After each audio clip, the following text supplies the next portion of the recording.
Hi all of you, in this video I will be teaching you all that what is subnetting and how to do subnetting. So this is the first part of subnetting. So who haven't watched my IP address video, so don't watch this video because it is based on that video, so you have to watch that first. So yeah, link is on the top, you can watch it out. And if you have watched already, so you don't have to go anywhere. I'm just telling you that what is subnetting.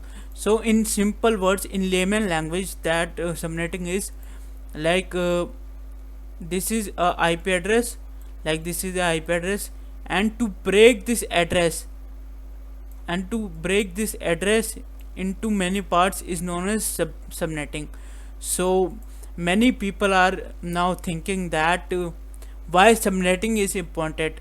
So as you all guys know that in my last video uh, I told you, I told all of you that uh, our largest address is the class A address, which is like from 0 to, not from 0, from 1 to, from 126.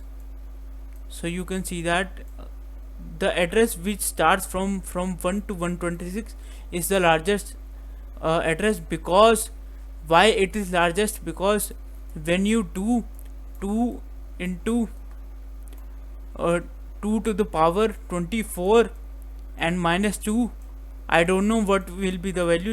2 to the power 2 to the power 24. So let me check. So you can see that this is our answer. Let me copy it. So now you can see that this is our value. Our value is 167 and 7214. Why? So why I haven't write it 6? Because you have to minus 2 also. So this number of IP address you can generate from class A address. And if there is class B, so you also know that 65,000 something you can generate. And class C, in class C you can generate only 225 because it 255 because it is the smallest network. So many people are thinking now, what is the need of subnetting? So I just want to say that if you there are millions and billions of people in the world. So there will be, there are not as many as IP address. So to fulfill this shortage of the IP address, we have to do subnetting.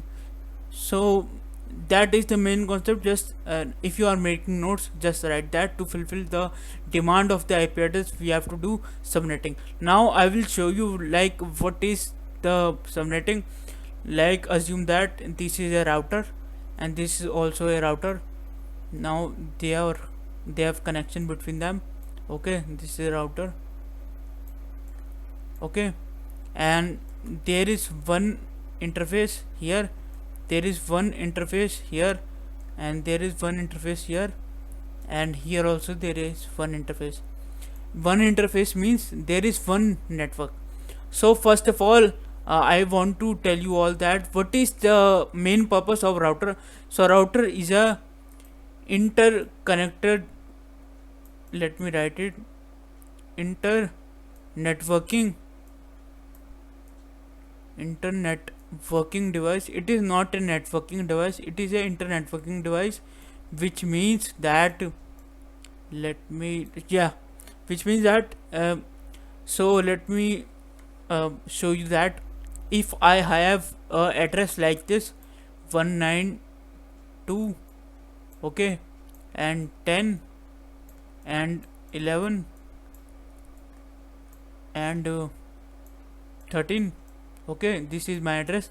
And my same not same, my other address is 192.10.22. it is 23. Let's assume 23 because I am giving you an example. and here you can say it is 200, for example. Okay, so now as I already told you in my last video that first, if you want to calculate anything in the networking, so you have to calculate first the network ID. So let me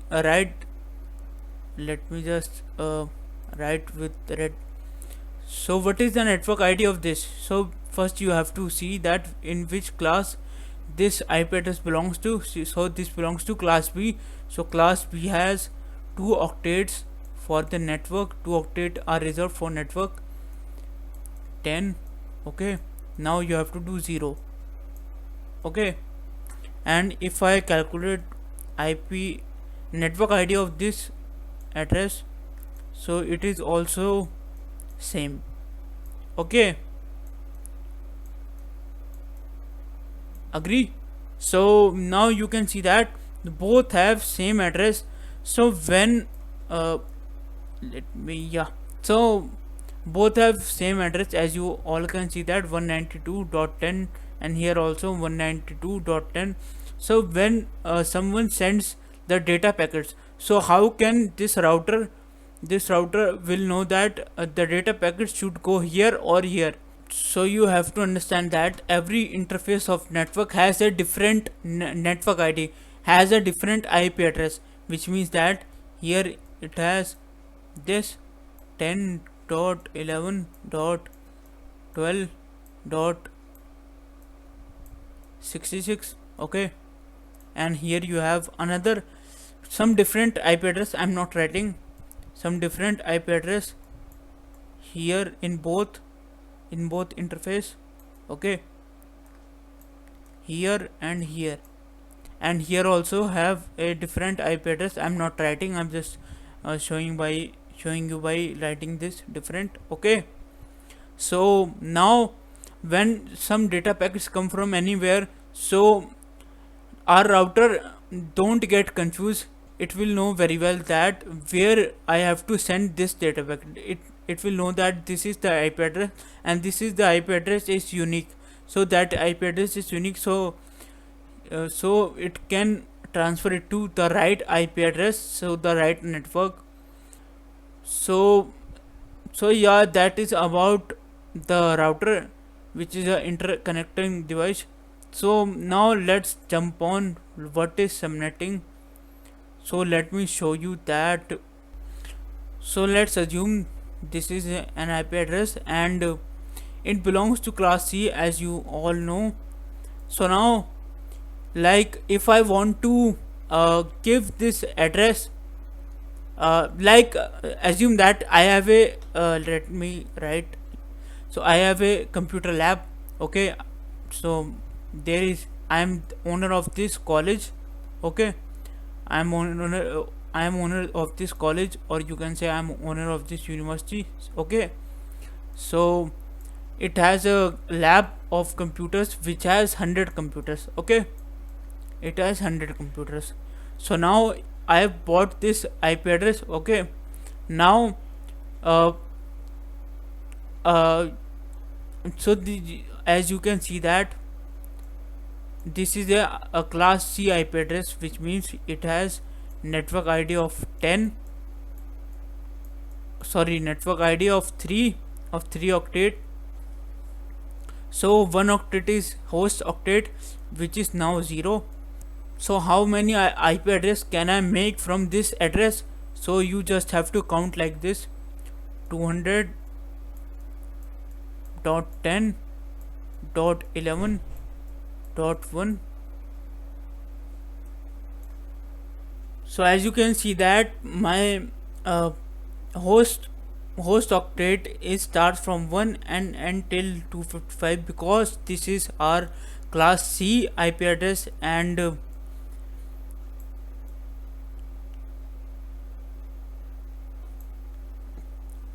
it has only one part, only host octet, only one octet reserved for a host.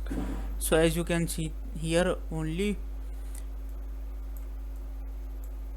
So now I want only 100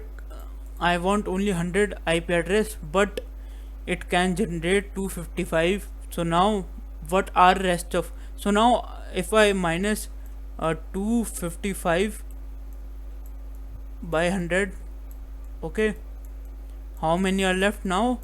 155. So my 155 address are wasted because I have used only 100. To prevent that, to use those 100 IP address also, we do subnetting.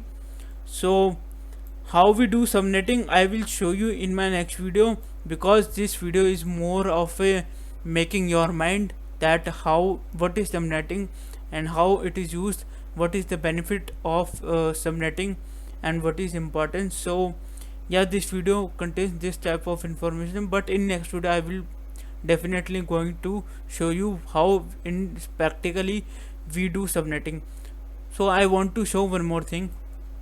So I want to one more thing that this is a class A IP address, okay, and this is B, this is C, and you all know that which addresses are belong to these class A.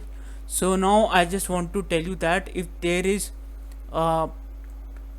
IP address like x dot x dot x dot x, let's assume that it is of class A, and if there is like this, so this part is known as CIDR. So if there is no subnetting done, so it means like this. If there is no subnetting like this, like you can see that if there is 16, that means there is no subnetting done in this IP address. If there is 17 or anything else, like in I'm talking about in class B.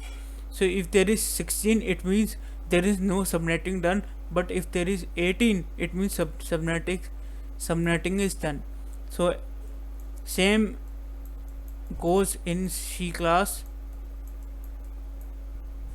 If there is 24, it means it is natural, there is no subnetting done. But if there is something else like 25 or any number, you can say any number, 25, 26, 28, 29, 30, 14, 15, 16, any number, so it means there is subnetting done. So I think in this video this is enough for you all guys, and I will be not including any document of this video because it is hard to explain in the document. So yeah, if you won't understand in one go, so just watch this video again and again, it will really help you, and I will meeting you in the next video with a new explaining some questions on subnetting, so it will be more clear to you all. So yeah, that's about for today. Now signing off. ਉਹ ਜੱਟ ਹੱਸਲੇ ਨ ਕਰਦਾ ਏ ਖਾਬ ਰੋਜ਼ ਨਵੇਂ ਫੜਦਾ ਏ